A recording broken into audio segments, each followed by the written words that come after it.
A rancher with nothing left offered water to the warriors who had taken everything from him. But what those warriors didn't know was that the man standing before them had already lost the only thing worth protecting. And when the dust settled that day, the woman leading them would make a choice that defied every law of survival she'd ever known.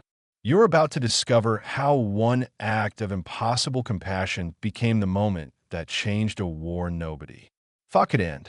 3 days without rain. Kalen Dryden dragged the bucket up from the well, his arms burning with the familiar ache of repetition. The rope was fraying. He noticed it yesterday. Today, he noticed it again. Tomorrow, he'd notice it until it finally snapped, and he'd have to fashion a new one from strips of leather he didn't have. The water sloshed against the wooden sides, and he set it down near the fence post where the ground was still cracked from. Last summer, the rancho stretched out behind him like a broken promise. 2 horses in a corral that should have held 20, a barn with gaps in the walls wide enough to see through, fields that hadn't produced a decent crop in 3 seasons, but the wells still gave water. Clean, cold water that came up sweet no matter how dry the land got around it. He heard them before he saw them. The sound of movement through the brush to the east. Not careful movement, desperate movement. Call's hand went to his side. Found nothing there. He'd sold his rifle 4 months ago to pay for feed. The knife in his boot would have to be enough, though he knew it wouldn't be. 5 figures emerged from the tree inn. He recognized what they were immediately. Warriors, Apache, 3 men, 2 women, all of them moving. Wrong. Injured. One of the men was being half carried by the others. The woman at the front had blood soaked through the cloth wrapped around her shoulder, but she walked with her spine straight, her eyes scanning the property with the precision of someone who'd survived by seeing threats before they materialized. Naali. He didn't know her name yet, but he could see the authority and how the others deferred to her position. She stopped 30 feet from the well, and the group stopped with her. Her gaze locked onto the bucket of water sitting by the fence post. Then it moved to Callan, then back to the water. Nobody spoke. The sun was directly overhead now, burning the back of his neck. One of the warriors, younger than the others, had his hand near his weapon. The tension in his jaw said he was in pain. They all were. Callan could see it in how they held themselves.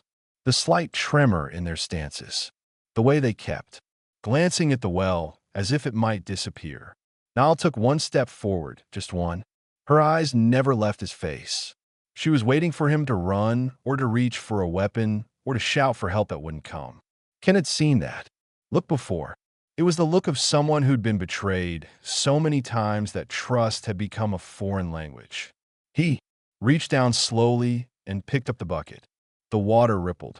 5 sets of eyes tracked the movement. Kalen took 3 steps toward them and stopped.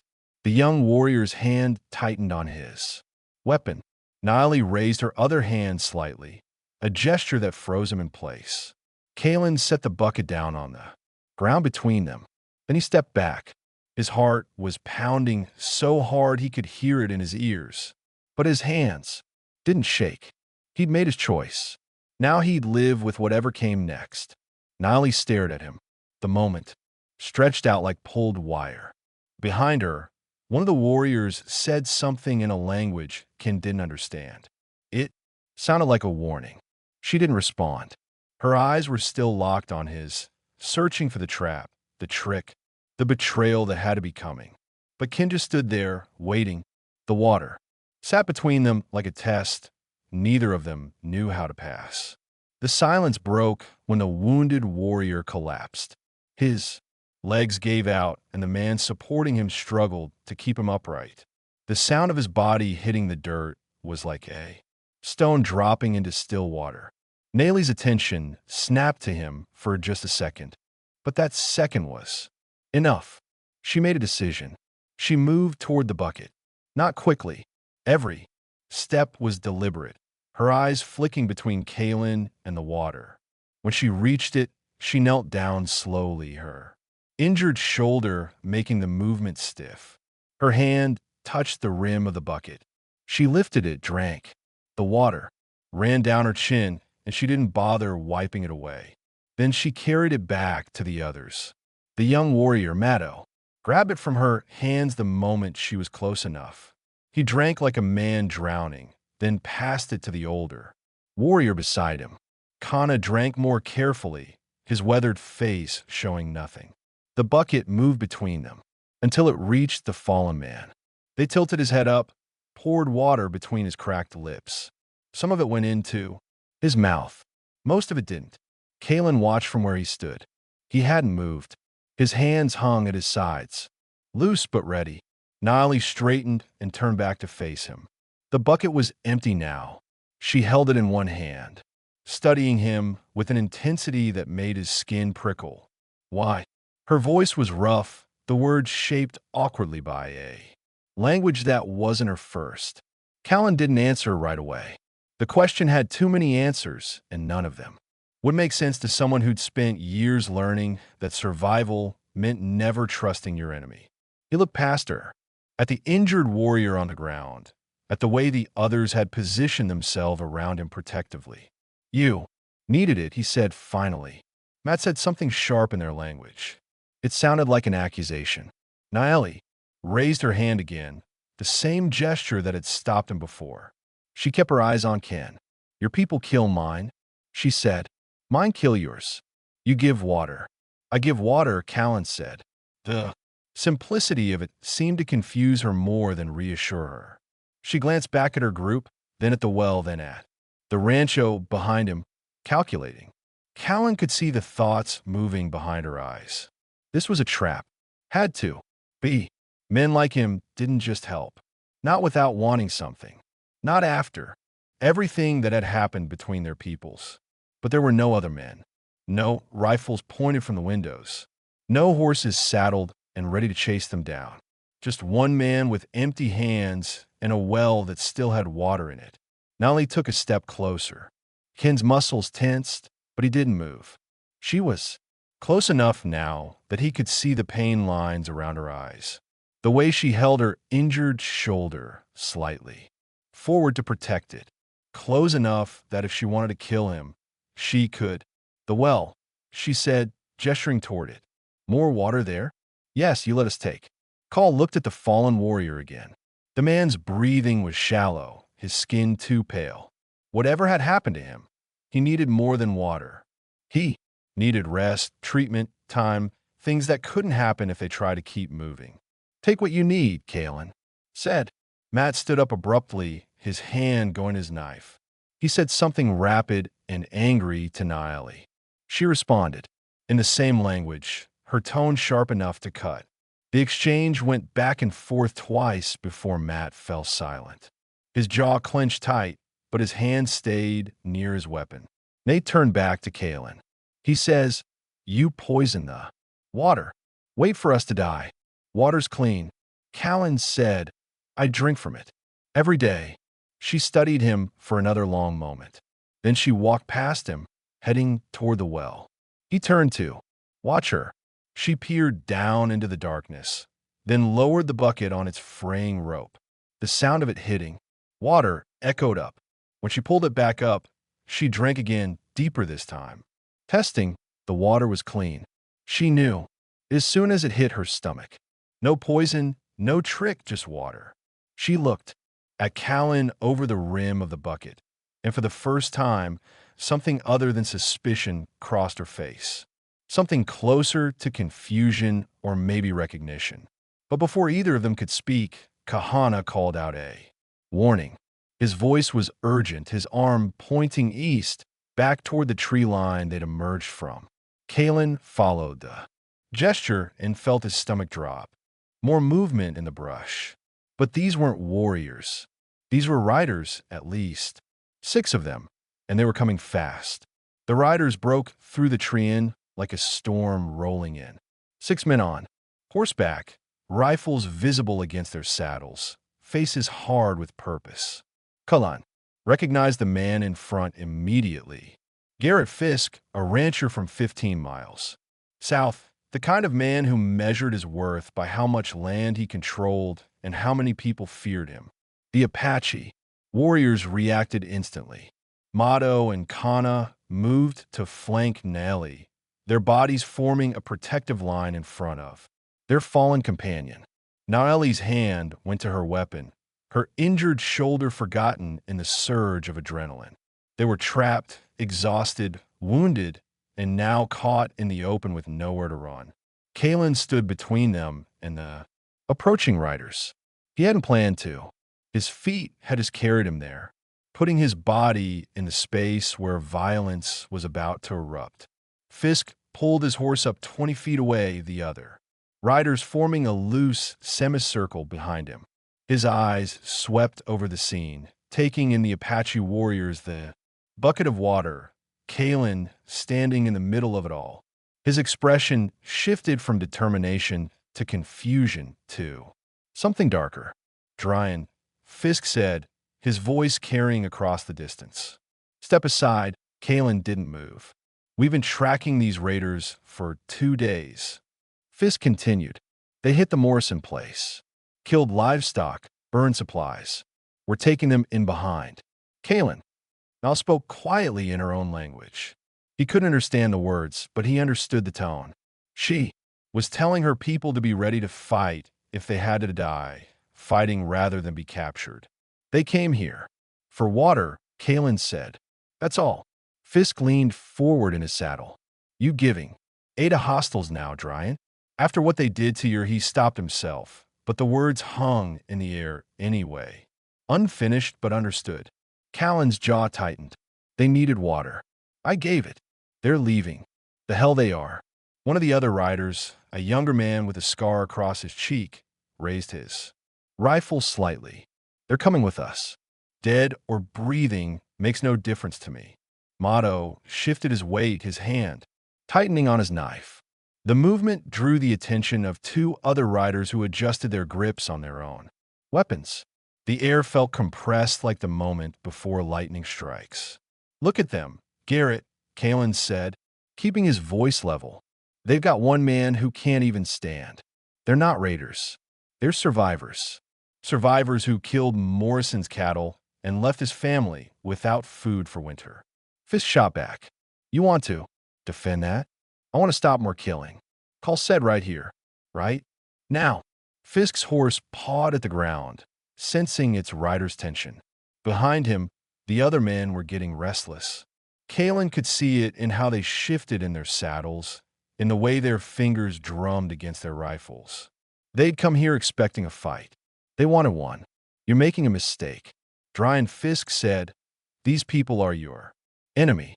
They'll kill you the second you turn your back. Kalen glanced over his shoulder at Nieli.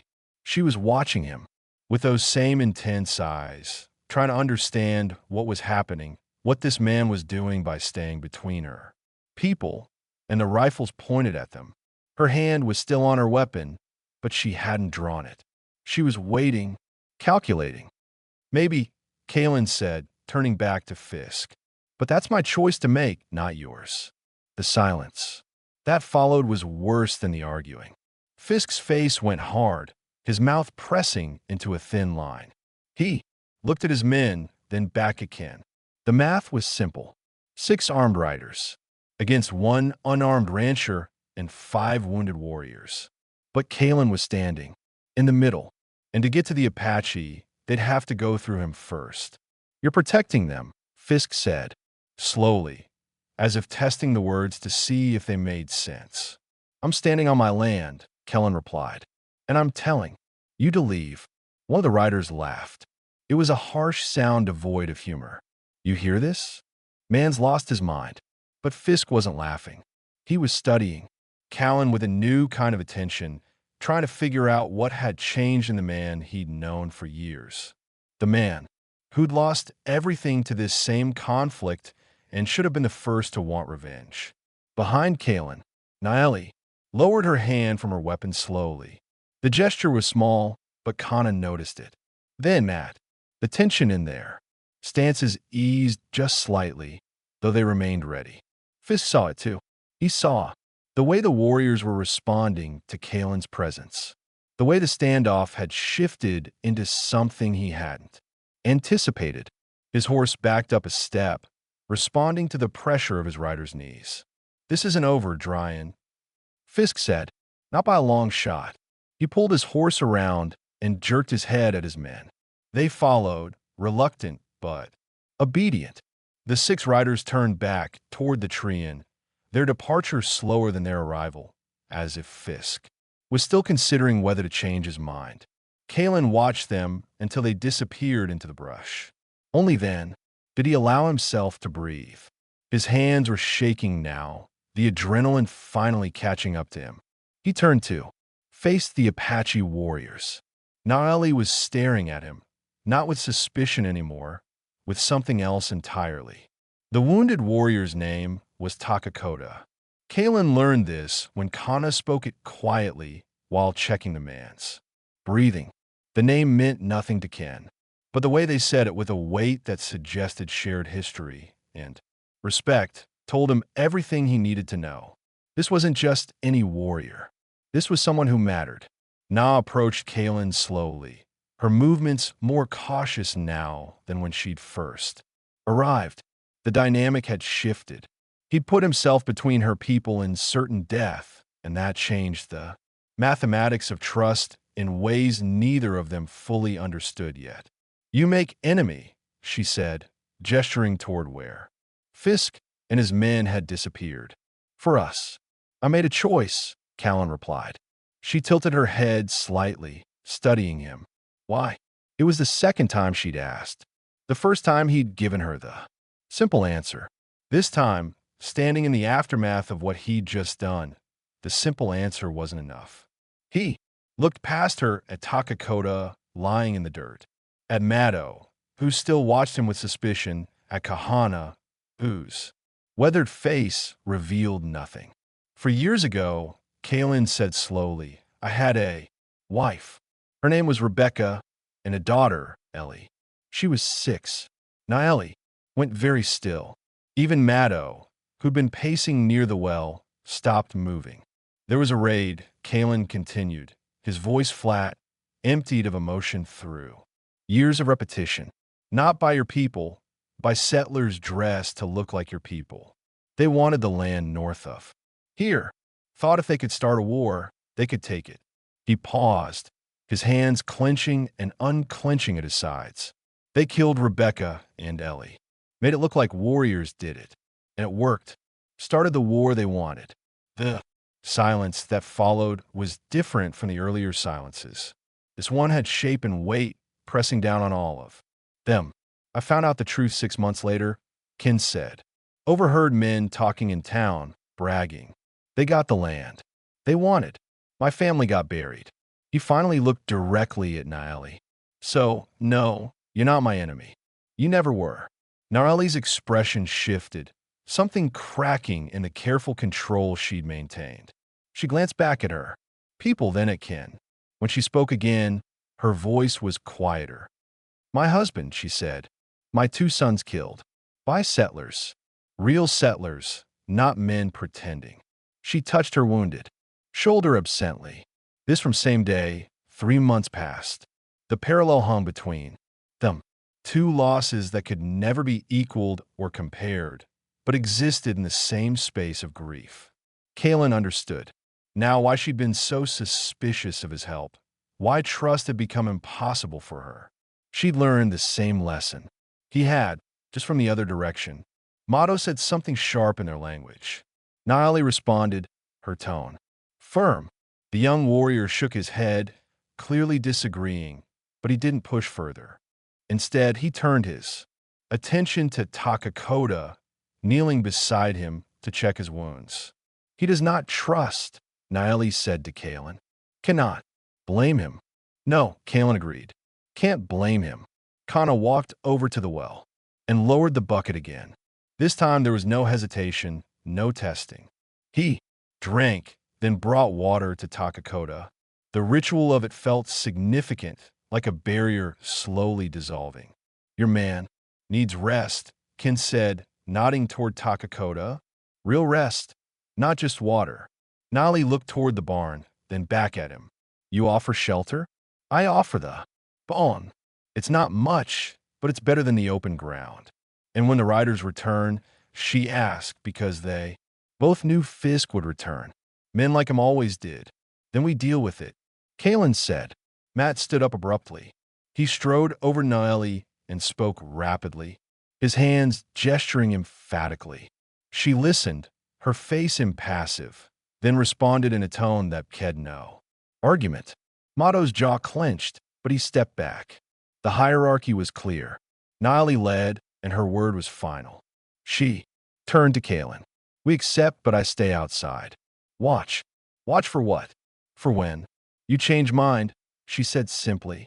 When you remember we are enemy after all. Kalen wanted to tell her that wouldn't happen, that he'd already made his choice and wouldn't reverse it. But he understood that words meant nothing. Right now, only actions mattered. Only time would prove whether this fragile thread of trust could hold any weight. Kana and Matt lifted Takakoda carefully, carrying him toward the barn. Kalen walked ahead of them, pushing the door open. The interior was dim and musty, but it was dry and out of the sun. They laid Takakoda on a pile of old hay in the corner. As they worked, Kalen noticed something. A shift in how they moved around him. Not friendly, and not yet, but not hostile either. Wary acceptance. Perhaps the beginning of something that hadn't existed an hour ago. He stepped outside to find Ellie standing near the well, her good hand resting on its stone edge. She was looking east toward the tree in, her body tense with anticipation, waiting for the riders to come back, waiting for the other shoe to drop. But what came through the tree in wasn't riders. It was a woman on foot moving fast, her dress dusty and torn. She stumbled into the clearing and stopped when she saw them, her eyes going wide with fear when she recognized Nailia as Apache. Then she collapsed. Callan reached the woman first. She was young, maybe 20, with blonde hair matted with sweat and dirt. Her breathing came in short, panicked gasps. And when he touched her shoulder to check if she was conscious, she flinched violently. It's all right, Callan said. You're safe.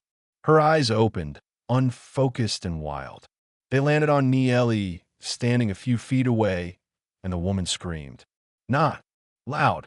Her throat was too dry for that, but the terror in the sound was absolute. She scrambled backward, trying to get away from Nieli, from Ken, from everything. Please, she gasped. Please don't. Please.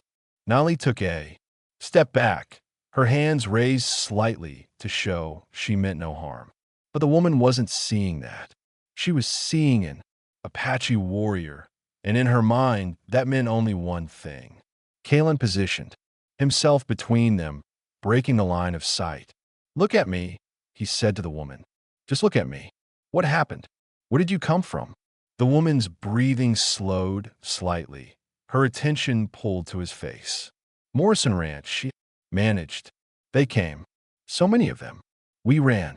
My brother, he told me to run, and I did, but I heard. She stopped, her whole body shaking. I heard the shots. Callan's stomach went cold. Morrison Ranch, the same place Fisk had mentioned, the same raid he'd used as justification to hunt Nieli's group. He glanced back at Nieli, who was watching the exchange with an unreadable expression. How many attacked? Ken asked the woman. At least 20, maybe more. They came at dawn. We didn't have time to. She broke off again, tears streaming down her face. My brother, my father, I don't know if they met, emerged from the barn, drawn by the commotion. When he saw the woman, he stopped short, said something to Nieli in their language. Her response was quick and sharp. M's face darkened, but he didn't argue. Instead, he disappeared back into the barn. We need to get her water, Kalen said to Nieli. She nodded once and moved to the well, giving the woman a wide berth. The young woman watched Nieli's every movement, her body coiled, tight like a spring, ready to snap. When Nieli brought the bucket over and set it down near Kalen, the woman looked at it like it might be poisoned. It's clean, Kalen said. I promise. She drank anyway, desperation overriding fear. The water seemed to help. Her breathing evened out, and some of the wildness left her eyes. When she lowered the bucket, she looked at Ken with a new awareness. "Why is she here?" the woman asked, her voice steadier now. "Why are you helping them?" Before Kalen could answer, Na spoke. "We not attack Morrison Ranch." The woman's head snapped toward her. "You're lying." "She's not," Kalen said. "They've been here all morning, wounded. One of them can barely breathe. They couldn't have attacked anyone." The woman stared at him, trying to process this information. But Garrett Fisk said Fisk was here. Ken interrupted. "He saw them. If he's telling people they raided Morrison, he's lying." Understanding began to dawn on the woman's face, followed immediately by horror. "Then who?" The answer came in the form of gunshots. Multiple rifles coming from the direction of the Morrison Ranch, close enough that the sound carried clearly across the morning air, close enough that Kalen could tell there were at least a dozen weapons firing. Naley's head turned sharply toward the sound. Motto and Kana emerged from a barn. Weapons ready. The woman went, rigid, her hand clutching Kalen's arm. "That's the Morrison place," she whispered. "That's home." More gunshots, then shouting, then silence. The kind of silence that follows violence, heavy and final. Kalen felt the pieces clicking together in his mind, forming a picture he didn't want to see, but couldn't ignore. The raid on Morrison. Fisk tracking Apache warriors who were actually fleeing their own injuries. The convenient timing. The way Fisk had looked at him when he'd mentioned what happened to Kalen's family. "It's happening again," Kalen said quietly. "Someone's starting a war, using both sides to do it." Naley met his eyes. She understood. He could see it in the way. Her expression hardened in the set of her jaw. They were being played. All of them, settlers and Apache alike, manipulated into killing each other while someone else profited from the land left empty. The woman was shaking. Again. But this time it wasn't from fear. It was from rage. "My family," she said. "My brother, they killed him too." She couldn't finish the sentence. Kana spoke to Niley urgently. She responded, her tone grim. MTO joined in, gesturing toward the tree inn. They were arguing about something, their voices low but intense. "What are they saying?" Kalan asked. Niley turned to him. "More of my people are coming." Kana saw signs this morning. "They follow our trail. If they find us here with you, with her," she gestured at the woman, "they will not understand. They will see enemy and attack. How long do we have? An hour?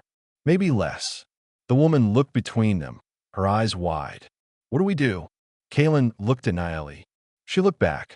Between them, wounded warriors in his barn, a traumatized settler woman, and the riders who would return with reinforcements.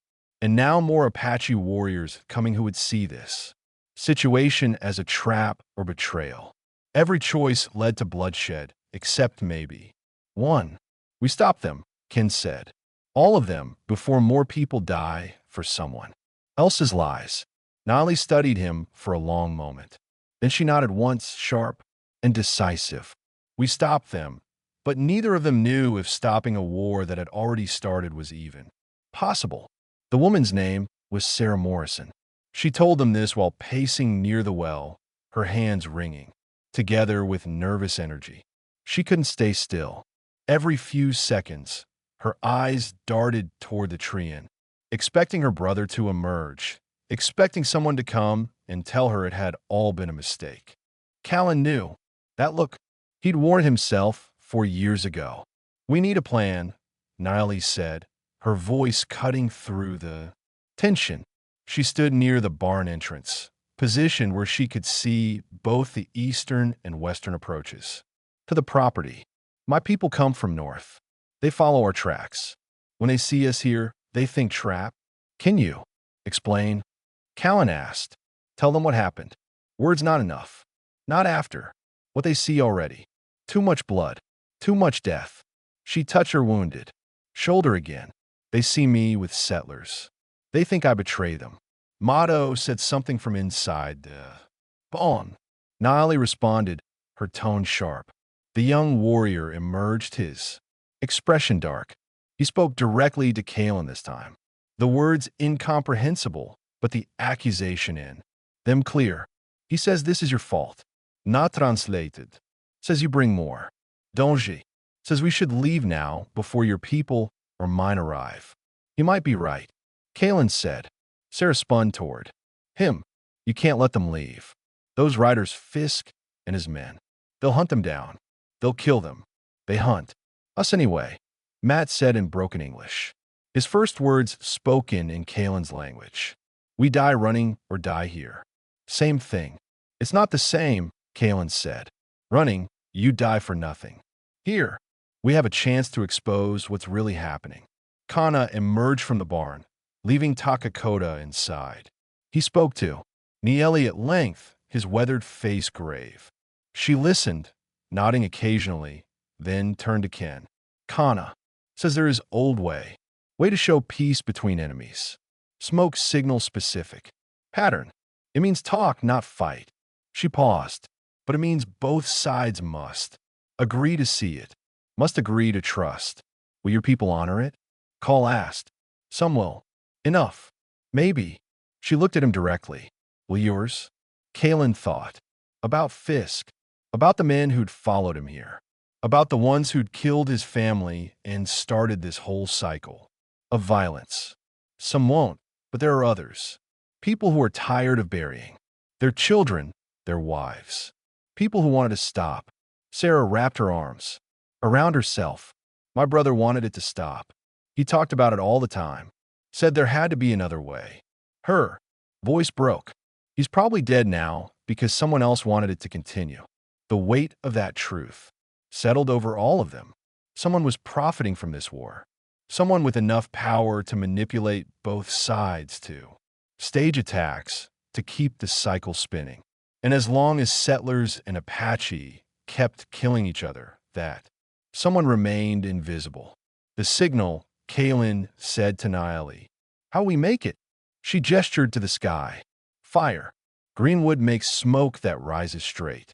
3 columns, then 2, then 1. Old pattern means come and talk. Weapons down. And if they don't honor it, Matt demanded. If they see signal and attack anyway, then we die, Nally said simply. But we die trying to stop this, not running from it. M's jaw worked, his hands clenching into fists. He looked at Koena, nodded once, slow and deliberate. The old warrior's agreement seemed to matter. M's shoulders dropped slightly, the fight draining out of him. We need Greenwood, Kalen said. And we need it. Fast. They scattered to gather what they needed. Sarah helped despite her shaking hands, dragging branches from the tree in. Kana went to check on Takakota again, then returned with strips of cloth they could use to control the smoke. Motto moved like a shadow, quick and efficient. His earlier hostility channeled into action. Kalan worked alongside Naeli, building the fire structure near the well, where it would be visible from all directions. Their hands brushed occasionally as they worked, and neither of them pulled away. The gesture was small, almost insignificant, but it felt like something larger, an acknowledgement of the impossible thing they were attempting. Your wife and daughter, Naeli said quietly as they worked. They will be proud what you do today. Kalen didn't respond immediately. He placed another branch, positioning it carefully. I don't know about proud, but maybe they'd understand. That's enough. She nodded. My sons would not understand. Too young, but my husband. He was like, you wanted peace. Try to find way. She paused. It got him. Killed. Maybe we'll do better, Ken said. Maybe we all die trying, she replied. But there was something in her voice that wasn't resignation. It was determination, the kind that came from having nothing left to lose and everything left to prove. The fire structure was complete. Kalen struck, flint against steel, and the sparks caught. The greenwood smoked immediately, thick white columns rising into the still air. Nieli adjusted the branches, creating the pattern. 3 columns, then two, then one. The signal was visible for miles in every direction. Sarah stood beside them, watching the smoke rise. How long before they see it? Not long, Niley said. Not long at all, as if summoned by her. Words, movement erupted from the northern Treant. Not riders, warriors. At least 15 of them moving in formation, weapons ready. And at the front, a figure Kalen recognized even at a distance by the way the others deferred to him. A war chief coming fast, coming. Angry and behind Kalen. From the western Treant came the sound of horses.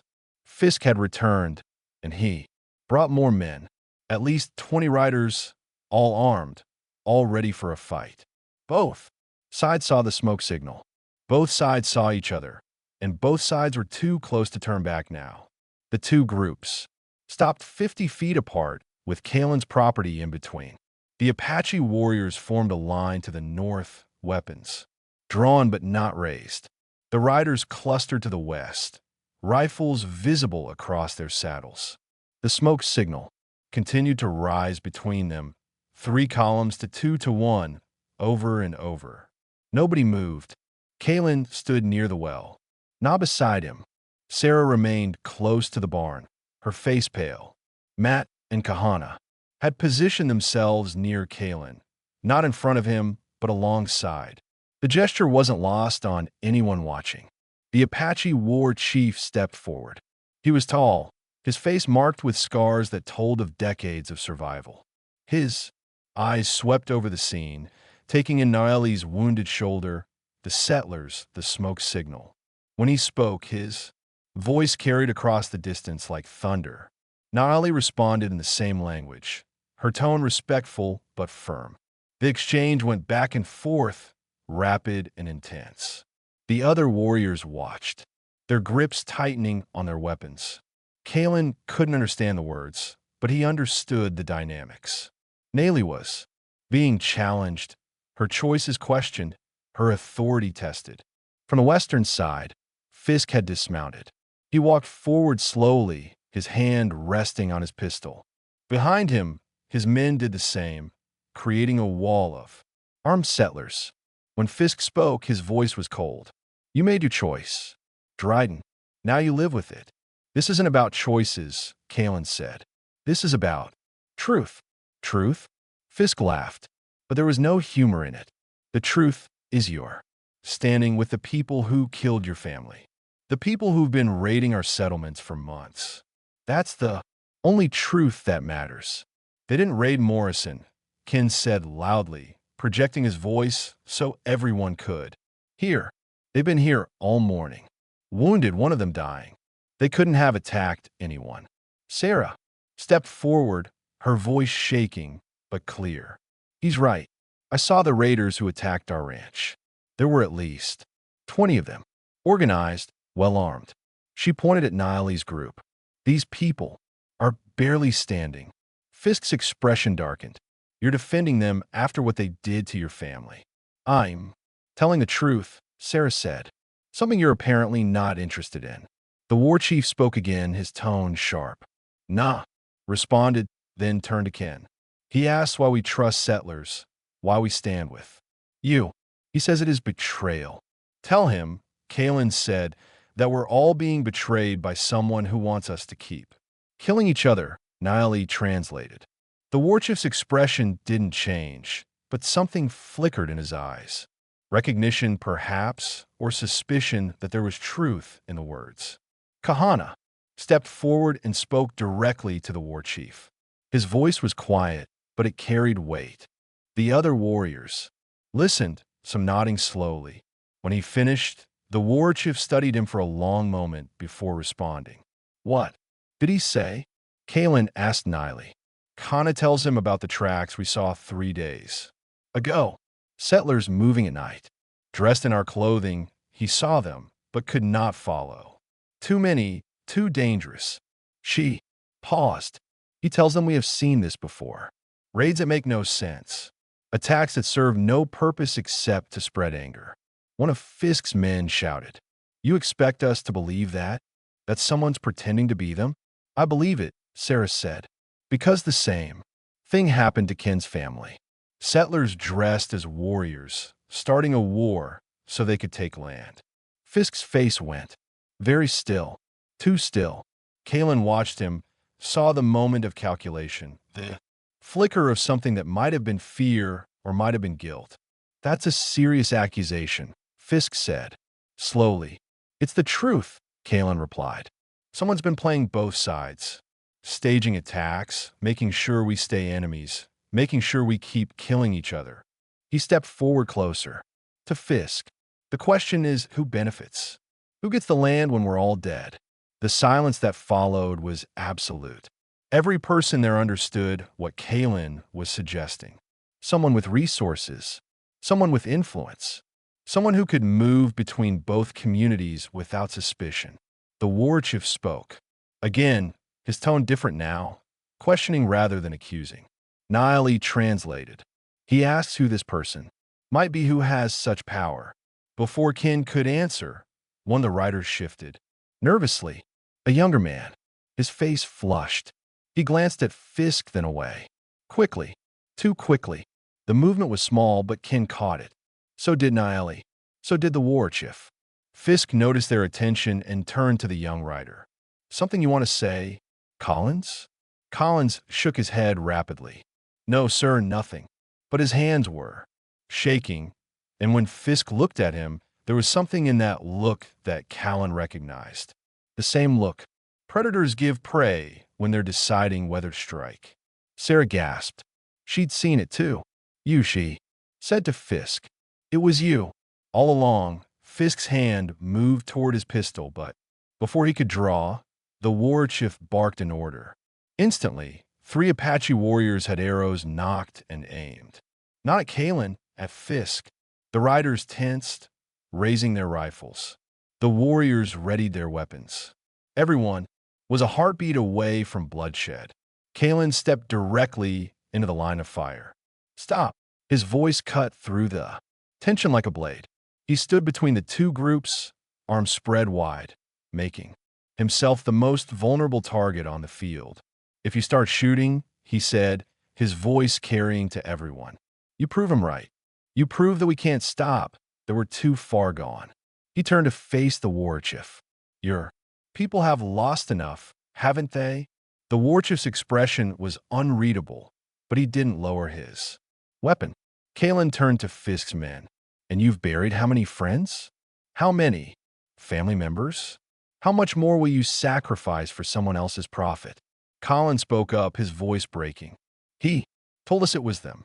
He showed us tracks, gave us locations, said we had to strike first or they'd wipe us out.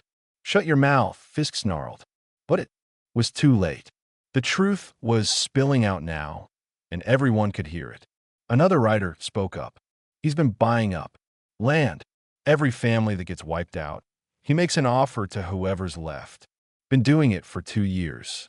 The war chief lowered his weapon slowly. He spoke to Nieli, his tone shifting from anger to something colder, more calculating.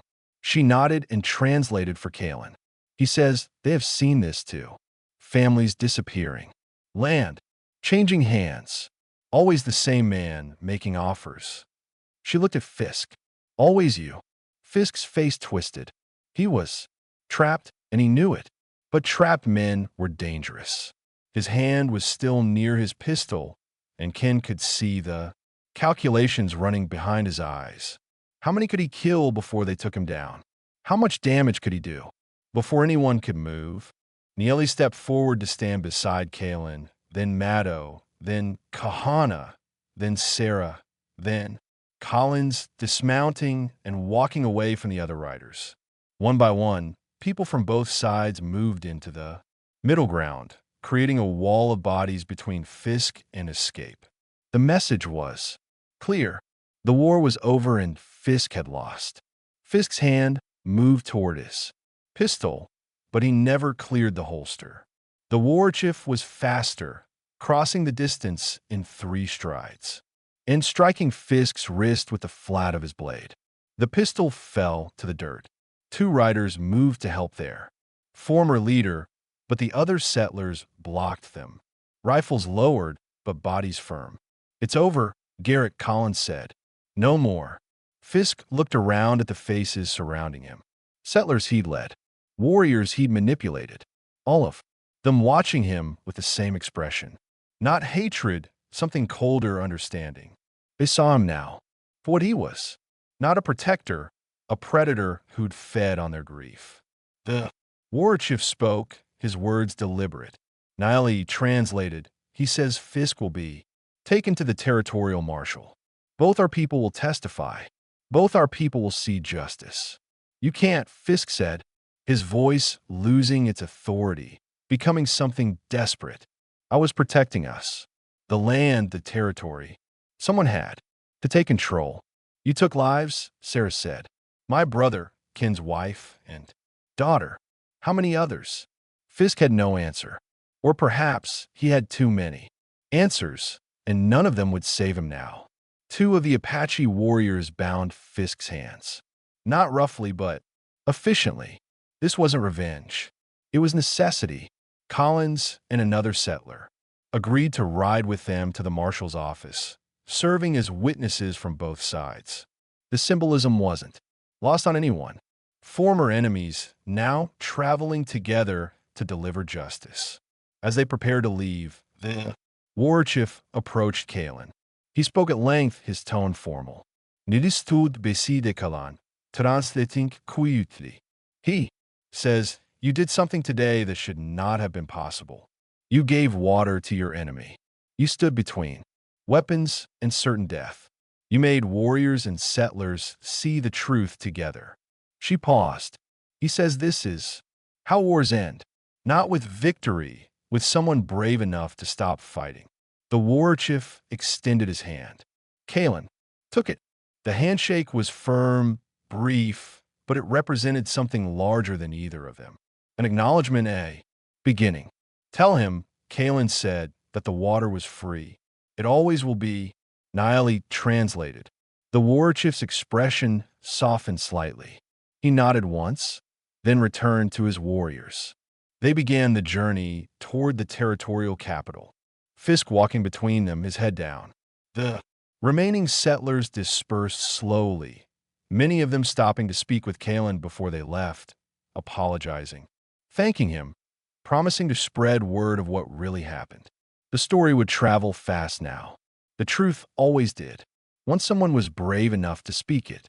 Sarah lingered near the barn. I need to go back, she said quietly.